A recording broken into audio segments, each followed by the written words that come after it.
अरे काय झालं इथं? हे एवढे लोक कोण इथं उभे आहे आणि मुली कोण इतके घाबरत आहे? तर मित्रांनो, आज आलो आम्ही यवतमाळला भूत्या गुफा पाहण्यासाठी. तर चला आपण आज यवतमाळचे 2 गुफा पाहू. तर मित्रांनो, पहिल्या मग नाचून नाचून तर थकून जातो. चला पहिले आता आपण जेवण करू पोट भरून. आहा. तर मित्रांनो, फुकटाचं भेटलं तर कुठे पण सोडायचंच नाही, कुठे पण खायचं. मग काय घेतले ना आम्ही तिकीट गुफामध्ये जाण्यासाठी.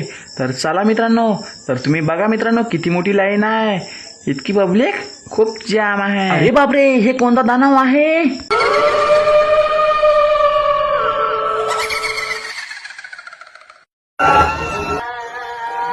अंदर आल्याबरोबर गाण फाडून हातात आली आमची.